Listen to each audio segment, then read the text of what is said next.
मित्रों नमस्कार, मैं सुनील। आजकल सोशल मीडिया में एक बात या विचार बार बार आता है, हिंदू राष्ट्र। क्या ये हो सकता है? जिसकी संभावना लगभग 0 है, 1%। चलिए हम मान लेते हैं कि हिंदू राष्ट्र हो सकता है। तो हिंदू राष्ट्र हम बनाएंगे कैसे? हिंदू धर्म दरअसल बहुत सारे विचारों का समूह है, समूहवाचक शब्द है। हिंदू धर्म किसी एक विचार, इस्लामिक धर्म, इस्लाम या ईसाईयत की तरह एक धर्म का प्रवर्तक नहीं रहा है। बहुत सारे विचारों का समूह है, समूहवाचक शब्द है। बहुत सारे पंथ है हिंदू धर्म के अंदर, बहुत सारे विचार है, जिसकी खूबसूरती है, कमी नहीं है। इसमें शास्त्रार्थ होता था, 10 आदमी बैठ जाते थे, चिंतन करते थे, जो सही होता था वो ही धर्म माना जाता था। मूल रूप से ये ब्राह्मण परंपरा से है, परंतु भारत के अंदर सिर्फ ब्राह्मण परंपरा ही नहीं रही है। पहले ऋषि परंपरा थी, उसके बाद में उससे निकली थी ब्राह्मण परंपरा, श्रवण परंपरा, और आखिर में सिख परंपरा जिसे कह सकते हैं आप, जो है गुरु परंपरा तीसरी परंपरा थी। बहुत सारी परंपराएं थी, बहुत सारा विकास हुआ, विकास का क्रम है। हिंदुओं का के अंदर बहुत सारे, मैंने जैसे आपको बताया, बहुत सारे पंथ हैं। 6 हमारे दर्शन है हिंदू धर्म के, और 6 के अंदर जो लास्ट वाला वेदांत दर्शन है, उसके अंदर विशिष्ट वेद, द्वैत, द्वैत, अद्वैत, इस तरह बहुत सारे संप्रदाय हैं। यानी एक भी बात नहीं कह सकते। जब भारत में अंग्रेजों का राज था, तो अंग्रेजों ने पूछा कि यार आपका कोई संविधान हो तो हम आपके धर्म के हिसाब से लागू करें, आपका भी जैसे मुस्लिम पर चल रहा है इसी तरह कोई हिंदू पर चल रहा वगैरह करें। तो उन्होंने मनुस्मृति पकड़ा दी। पहले शायद गीता पकड़ाई होगी, बाद में मनुस्मृति पकड़ा दी। उन्होंने कहा होगा कि यार गीता के अंदर तो धार्मिक चीजें हैं, कुछ कानून टाइप की चीज दिखाओ, तो उन्होंने मनुस्मृति पकड़ा दी। मनुस्मृति के अंदर भी तरह तरह की, एक व्यक्ति के विचार हैं, अलग अलग टाइप के विचार हैं, परंतु इसका विरोध हुआ क्यों? ये जातिवाद से संबंधित थी। कि पहले हम, इससे पहले एक धार्मिक हमारे हिंदू धर्म के बारे में सोचें या हिंदू धर्म के बारे में विचार करें, उससे पहले हम ये देख लें कि बाकी जो धर्म से संबंधित जो देश है उसमें कुछ फायदा हुआ है, क्या नुकसान हुआ है। तो पहले ईसाई देशों को देख लेते हैं। जिन देशों के अंदर ईसाई धर्म लागू है, वो लगभग आंशिक रूप से, कट्टरपन के रूप से लागू नहीं है। हाँ, कुछ मुस्लिम देश हैं जिनके अंदर मुस्लिम इस्लाम लागू है, वो कट्टरता से लागू है। कई देशों में, कई में कट्टरता से लागू नहीं है। जिनमें कट्टरता से लागू है वहां पे बुरा हाल है। और जो देश धर्म वगैरह को नहीं मानते, जैसे चाइना वगैरह थे, वो उन्होंने ज्यादा फास्ट डेवलपमेंट हुआ, तेज विकास हुआ है।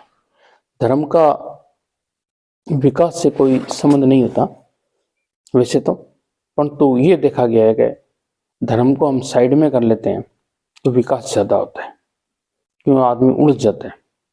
वैसे तो मानव का धर्म मानवीयता है, इंसानियत है, जो स्वाभाविक रूप से प्रकृति ने, ईश्वर ने, जो भी आप माने, बुद्धि है मानव को, किसी के द्वारा प्रेरित करने की जरूरत ही नहीं है।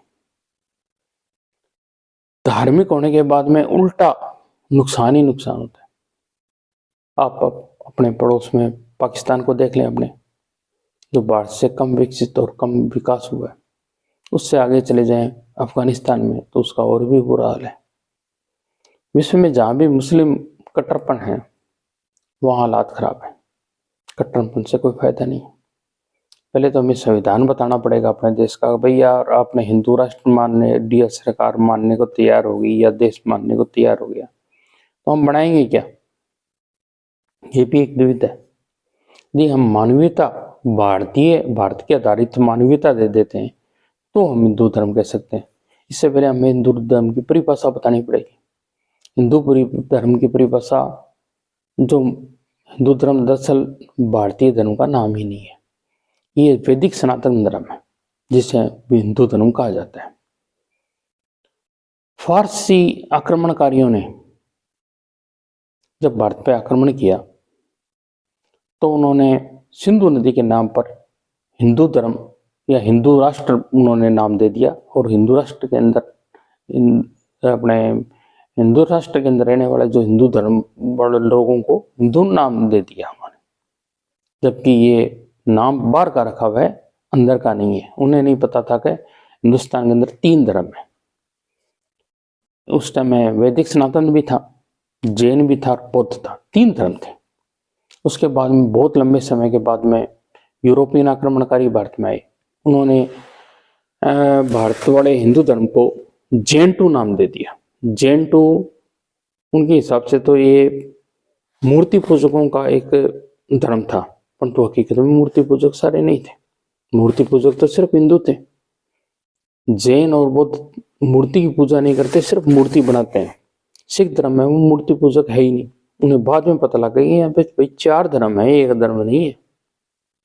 वास्तव में भारत के अंदर पनपने वाले विचारधारा का नाम हिंदू धर्म है, न कि हिंदू धर्म नाम की कोई चीज वास्तविकता रूप में अस्तित्व में। जब आर्य भारत में आए थे, स्टेपिस से एक शाखा भारत के अंदर आई थी उस आर्यों की, जो देविक विचारधारा की थी। एक थे असुरी विचारधारा की, या असुरी कबीले थे, वो एक देवीय कबीले थे। देवीय कबीले भारत के अंदर आए, असुरी कबीले फारस के अंदर चले गए। फारस वालों के हिसाब से जो देवी कबीले हैं वो राक्षस हैं, और भारत के हिसाब से जो ब्राह्मण थे उधर अर्थवान कहा जाता था, इधर ब्राह्मण कहा जाता था। उनके हिसाब से उल्टा था। 2 कबीले थे जिनके बीच में मतभेद था, और लगभग विचारधाराएं शामिल थी, सेम थी। बौद्धिक विचारधारा, रीति रिवाज सेम थी। वही अग्नि पूजक थे, भारतीय भी अग्नि पूजक थे आर्य। तो विशेष रूप से आर्यों के 2 कबीलों से शुरुआत हुई थी, और बाद में आर्य और द्रविड़ संस्कृति मिलकर एक नई संस्कृति का जन्म दिया, जिसे हिंदू संस्कृति कहा जाता है या भारत कहा जाता है। भारत की संस्कृति ही भारतीय धर्म है। यदि हम ये वास्तविकता में देखा जाए तो भारत का संविधान ही हिंदू धर्म ही है। भारत के लोग जो सोचते हैं, जो अच्छा समझते हैं, जो मानव के लिए अच्छा लगे, हम धर्म किस लिए मनाते हैं? मानव के लिए मनाते हैं। जो मानव के लिए बना दिया गया वो हिंदू धर्म है। भारत वालों ने सोचा है, हिंदुस्तान वालों ने सोचा है, ये भारत वालों ने सोचा है। भारत के लोग, हिंदुस्तान के लोग, एक ही शब्द है। हम मानवीयता की तरफ ध्यान दें, तुष्टिकरण नहीं करें, सब महान आचार संहिता दें और मानवीयता के तत्पर, तो वो अपने आप हिंदू धर्म हो गया। हाँ, किसी धार्मिक विचारधारा को हम लेंगे तो वो उस धर्म के लोग शोषण करेंगे, तो उससे कोई फायदा नहीं होगा, नुकसान होगा। वास्तव में ही हिंदू राष्ट्र ही भारत, इसमें किसी को किंतु परंतु लगता हो, परंतु मुझे नहीं लगता। हिंदू राष्ट्र यदि भारतीय परंपरा के हिसाब से यदि ये चलता है, भारतीय लोगों का बनाया हुआ है, तो हिंदू राष्ट्र अपने आप ही हो गया। हाँ, इसके अंदर जैसे तुष्टिकरण के तहत मुस्लिम पार्सल ला किया गया है, इसी तरह को इस्लामिक पार्सल ला, ईसाई पार्सल वगैरह लागू को दिया जाता है, वो है धार्मिक जरूर मानता हूँ मैं। यदि समानाचार संहिता रखी जाती है तो अपने आप ही स्वतः ही हिंदू राष्ट्र हो जाता है। धन्यवाद मित्रों, जय हिंद, जय भारत। आपको ये अच्छा लगे तो इसको सब्सक्राइब करें। धन्यवाद।